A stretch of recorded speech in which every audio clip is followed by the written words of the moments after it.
Good morning, everybody. For those of you who are worshiping here and those online, my name is Jack. I'm one of the pastors here. And so let's go ahead and get our Bibles out. Let's get ready to grow together this morning.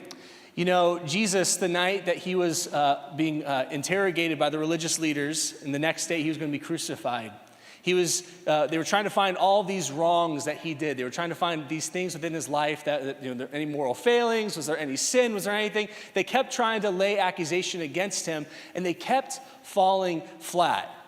And finally, the high priest, he had a wild card in his back pocket, a question that he was going to ask Jesus. And I'm not trying to overplay this, but this is truly the most important question that we can ask as a people. You have to answer this question. We have to answer this question. And Jesus was put on the spot, and he was asked this question. And this is what it is. Are you the Messiah? And Jesus chose to answer this question in such an interesting way. He actually chose to answer it, and the way that we could find his answer is by going to Daniel chapter 7.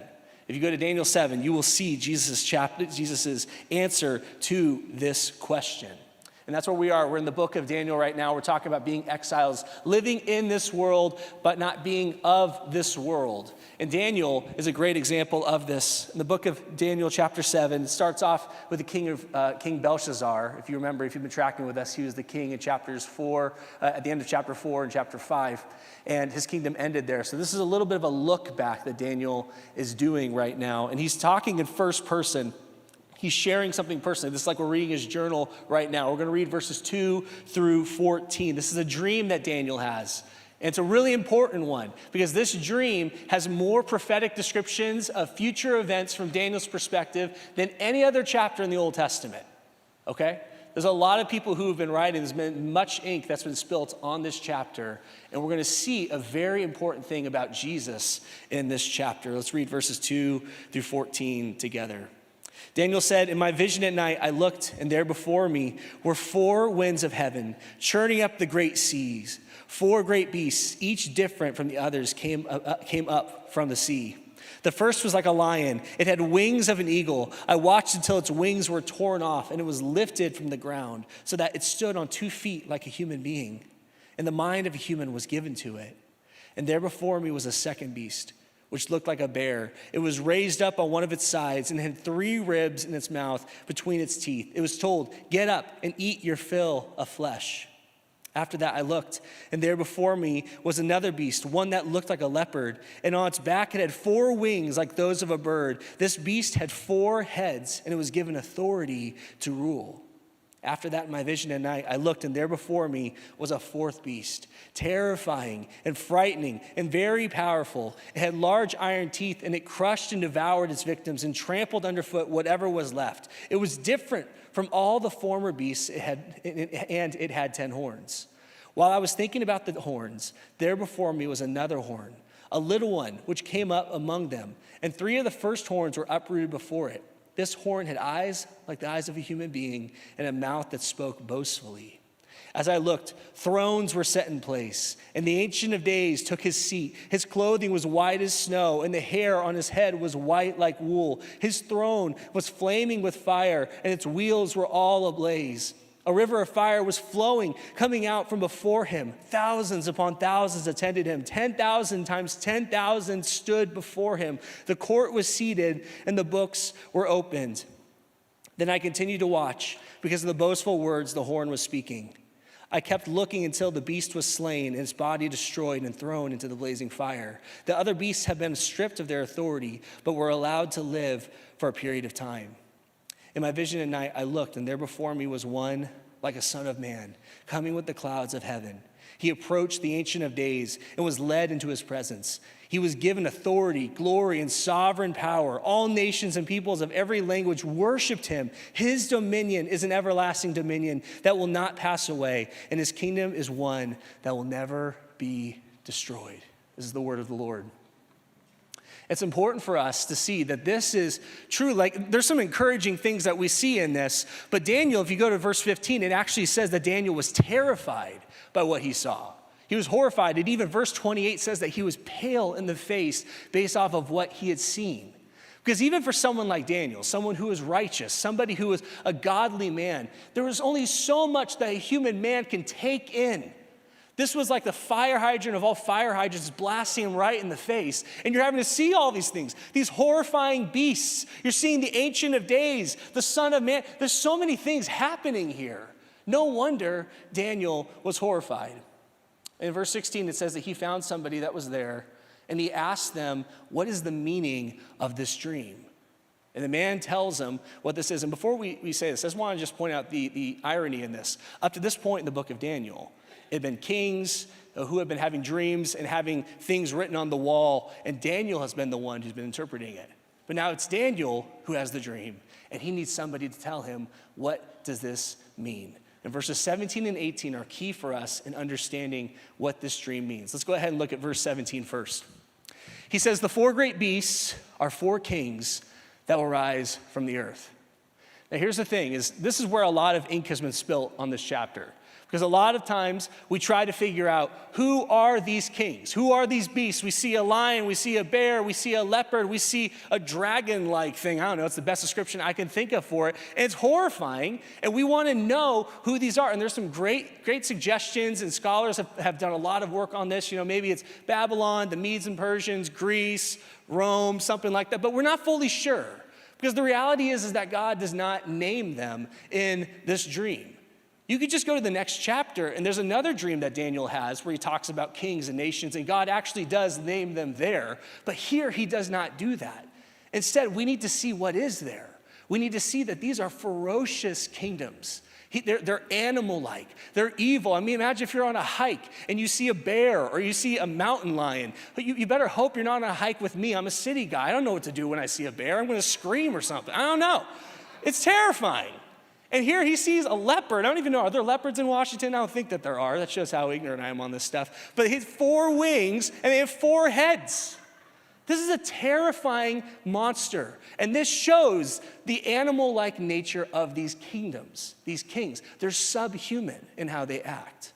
They're closer to animals. They're power hungry. They're greedy. They're gluttonous for glory. And they're powerful and evil. And then Daniel sees this 4th kingdom. And he sees this crazy monster thing that has 10 horns on it. And then there's a weird thing, 11th horn rises up. It's got eyes and a mouth. It knocks out 3 of the horns. And it starts speaking boastfully and causing chaos everywhere. And Daniel naturally is wanting to know, what's the meaning of this 4th beast? Because this guy is different than the other ones. And in fact, let's go to verses 23 and 25. The person tells him what it means. The 4th beast will devour the whole earth, trampling it down and crushing it. The 10 horns are 10 kings who will come from this kingdom. After them another king will arise, different from the earlier ones. He will subdue 3 kings. He will speak against the Most High and oppress his holy people. Are you encouraged yet? No wonder Daniel was terrified. This is bad news. And no wonder we spend so much time trying to figure out who these beasts are. Because we don't like bad news. We don't like uncertainty. I don't know about you. I'd rather just get the bad news and know what it is so that I can at least deal with it. But here, God does not actually give us that option. He does not make it clear in terms of who these countries are. Instead, though, I think if we make verse 17 the key, then we're missing something that is really important. See, verse 17 is important, and it's okay, by the way, to have theories on who these kingdoms are. I do too. I just don't have enough time right now to get into all of that. But what we do need to see as the actual key to understanding this dream is found in verse 18. It says this, but the holy people of the Most High will receive the kingdom and will possess it forever. Yes, forever and ever. Leave that up for just a second. I love how it's emphasis. Forever and ever. There's no ending to this kingdom. That is good news.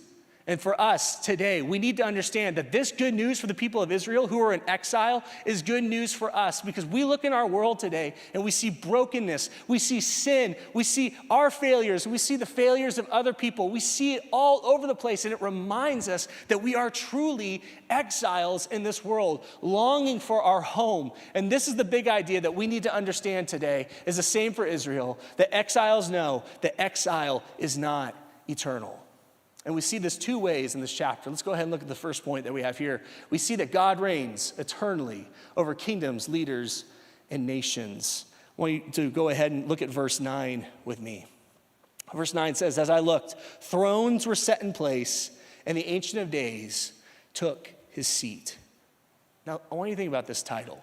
This is a Daniel exclusive title for God. This is one that you don't see in other places in Scripture. And this is not just a random title that God gave for himself, like he has this jar of 1 billion titles he can give for himself, and he reaches in and, okay, it's Thursday, it's Ancient of Days Day, I'm going to call myself that. No, this is an important title that God is wanting Daniel to see because it expresses the eternality of God. It expresses the fact that God has no beginning and God has no ending. Contrast that with the 4 beasts that Daniel sees. You see, the first 3 beasts are evil and they rise up, but then God strips them of their authority, even though they're allowed to exist for a while after. Like, that's sovereign power right there. I could completely destroy you, but I'm going to let you live, but I'm stripping all of your authority as nations. You will not have the influence, you will not have the power that you used to have when you were the world power. But then we see this 4th kingdom, how evil it is, how arrogant it is, how monstrous it is, how much turmoil and suffering it is, and God definitively ends it by throwing it into the fiery lake. There's an ending to this kingdom, but our God himself is eternal. But we need to see that God is not just eternal, we also see that God is holy. Kingdoms, leaders, and nations, they are not.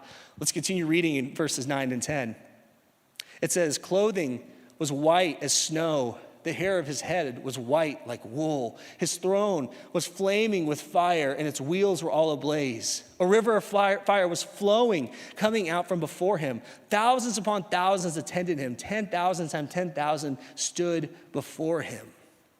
Think about this. This picture of white hair and white robes, it signifies the holiness of God, the purity of God, the fact that God has no sin in him. This fiery lake, it's a purifying lake. Not that God himself needs any purifying. He is sinless. God himself is the fire. God is the one who purifies because he himself is completely pure. When I was 17, I had the opportunity, I had a family member who was well-to-do, and my family, my siblings, he would take us the summer before our senior year, on a trip somewhere in the world. And so when it was my turn, he took me to Venice, which is a pretty cool place to go for a 17-year-old. And it was really cool because they were studying abroad at that place, and they were doing law school. And so every morning I'd wake up, and they would give me a wad of euros and just say, have fun, here's a water taxi pass, and just go. Just as a sidebar, don't give a 17-year-old boy a wad of euros in a foreign country and just say go. It's a terrible idea. Thankfully, I'm still alive. Thankfully, nothing terrible happened, but just not a really good idea. But for me, as I was there, one of the things that I learned was that Venice was a place where glass is made. I'm a 17-year-old boy. I don't really care about glass. But by the end of it, I thought, okay, I'll check it out. Let's go ahead and see how they make the glass. And so I went to one of the islands there, and I saw how it was made. And it's already like 120 degrees, or felt like it. And Europe doesn't believe in air conditioning for whatever reason. So you go into this room where there's these fiery furnaces and these glass blowers and all sorts of stuff. And you see all this heat, and you see this fire. You see all of these things. And at the very end, you see the process of how it's made, and you see the final product. And you're just like, oh my word, it's so beautiful how fire has the ability to be used to purify this. And even this is just a human example of just seeing the glory and the holiness of our God, that he has no sin. Compare this God with the beasts who are evil, who are monstrous, who are prideful, who are arrogant, who speak out against God, who cause God's people to suffer. And then we see God who is on the throne. He is eternal, and not just that, he is good. I love this quote by Jackie Hill Perry. It sums this idea that we should understand up really well. If God is holy, then he can't sin. If God can't sin, then he can't sin against you. If he can't sin against you, shouldn't that make him the most trustworthy being there is? Think about that. We often think in terms of God's holiness and just this amazing thing that we can't comprehend. But because of this, God cannot sin against you. Earthly kingdoms, earthly rulers, earthly nations, they will let you down. They will end. It is only God who endures from generation to generation, has no beginning, has no end, and he will never once sin against you. That's something that we need to hold on to. Think about this. There has never been a moment when God has ceased to be God, and there has never been a moment when God has ceased to be good. Let's make this a little bit more practical for us. In this life, there are a lot of things that we can put our trust in. We're seeing what's happening in Ukraine right now, and it's just another reminder of the fact that we live in a fallen world. We live in a fallen world. Here we see one nation trying to literally take away another nation's sovereignty. It's so hard for us here in America to comprehend that. What does it mean just taking away the American sovereignty, taking away Ukrainian sovereignty? This is such a foreign thing, but the reality is it does remind us that nations will rise and nations will fall, and there's only one who remains. That things in this life inevitably fail. Inevitably, things in this life come to an end. And even before the end, they will let us down. Our country will and has failed us. Your president, whether you voted for him or not, will and has failed you. But even bring it closer to home. Your spouse, don't look at them right now, has failed you. Okay, this is not the time to elbow them, all right? Your kids have failed you. Can I get an amen in the room? Okay, I'm just kidding. Your job can fail you. Your finances, your hobby, your body, even you can fail you. Paul talks about this in Romans 7 when he says that I do the things that I do not want to do, and I don't do the things that I want to do. Oh, wretched man that I am, who can rescue me from this body of death? Everything in this life will fail and will end at some point. Now, I don't say this because I want to create cynicism in this room, okay, so we can't trust anything and we can't enjoy anything. So it's going to fail, it's going to let me down. No, but it allows us to understand that we cannot build the foundation of our life on these things. When Jesus, in Matthew, he talks about building our life on the rock and not on the sand. When we're building our life on these things, we're building on the sand, the things that will let us down, the things that will inevitably end. When we build our life on the rock, it is only there that we find hope, we find confidence. And the rock is the Ancient of Days, the God who never ends, and he will never fail you along the way. That's the first thing we need to see. But the second point that I want you to see right now, if we can bring up point number 2, is that the final kingdom belongs to God and his people. We can know that exile is not eternal because the final kingdom belongs to God and his people. Let's pull up verse 27 together. It says this, "Then the sovereignty, power, and greatness of all the kingdoms under heaven and earth will be handed over to the holy people of the Most High. His kingdom will be an everlasting kingdom, and all rulers will worship and obey him." Now, I want you to see something, because we're going to talk about this a lot when we talk about eternity and the next life for us, is that this kingdom is handed over to the holy people of the Most High. That's you and me. We don't talk about this a lot. I think for a lot of us, there's still kind of a precious moments picture of what heaven is, where it's like we have harps and we wear diapers awkwardly and we're singing in the clouds and all this stuff. But heaven, the reality of the new heavens and new earth is it comes down here to the earth. And the reality is that we're going to rise again. We're going to actually reign in this kingdom.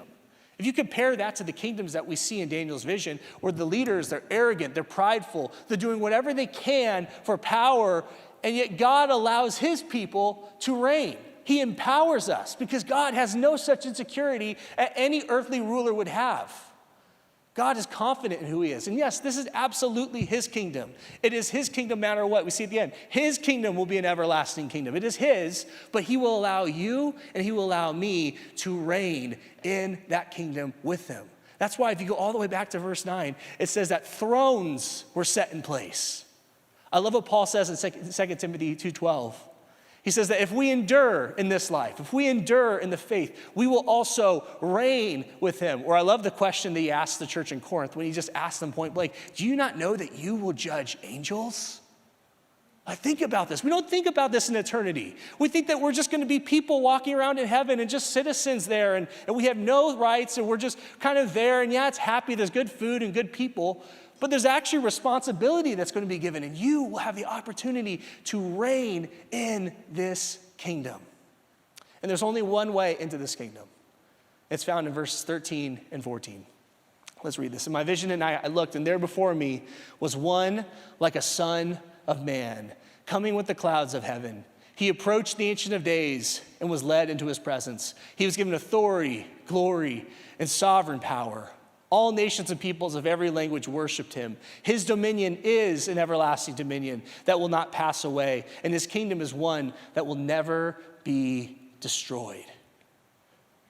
The key is the Son of Man. compare this picture, you see these four beasts, these four monsters, these evil things that signify, or at least seem to signify, worldly power, worldly authority. These are strong beasts. And yet the person that brings in and ushers in the final kingdom is one like a son of man. That's literally translated a human being, just a human man. But notice this. It's not just a human man. Can we actually put that back up just for a second? I want us to see this. He's coming with the clouds of heaven. That's a very intentional phrase, because if you study the Old Testament, you'll see that that language there is used exclusively for God. It is God who rides the clouds like chariots. The Psalms and Isaiah declare this. When you see this language, this is divine language. Along with this, he approaches the Ancient of Days. You remember that glorious picture of God with white hair and the white robe and the lake of fire flowing from his throne? That is a holy place that you and I cannot just merely approach as sinful people. And yet he approaches this throne. And not only that, God gives him glory and sovereign power to rule and to reign. And along with that, God allows him to be worshiped by all the nations and all the people. You know, Isaiah, God explicitly says this, I am the Lord, that is my name. I will not yield my glory to another. And yet here he is yielding this glory to this man. Who is this guy? Who is this person?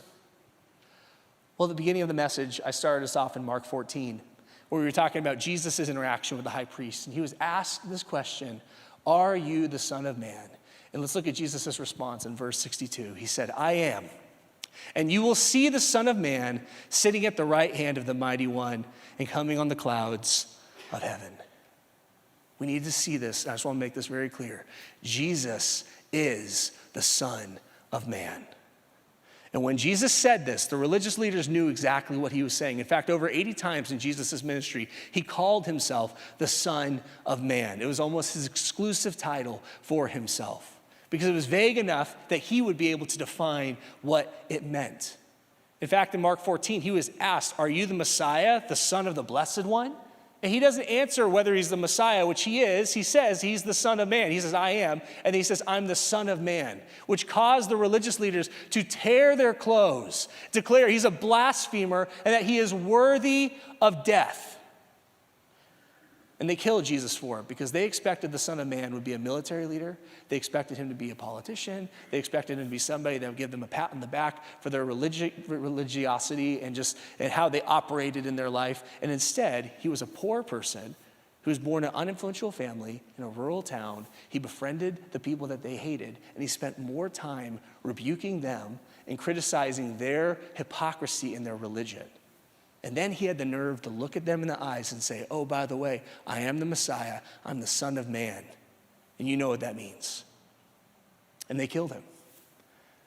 And the reality is if Jesus is still dead today, this is a very depressing sermon right now. You just wasted 24 minutes of your life. But he's not dead. He is alive.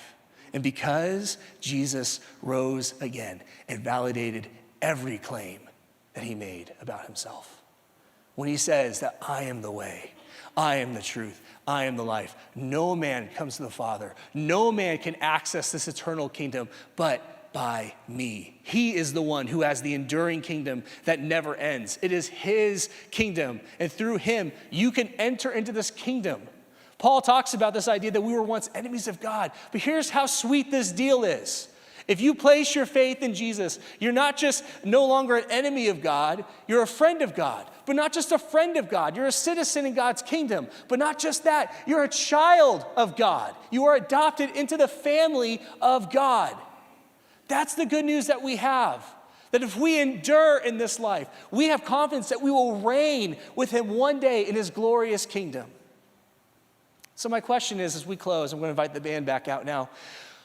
As we close, I want to ask you this question. What kingdom are you a part of? There's so many kingdoms in this life. They're trying to get your attention, trying to get your affection.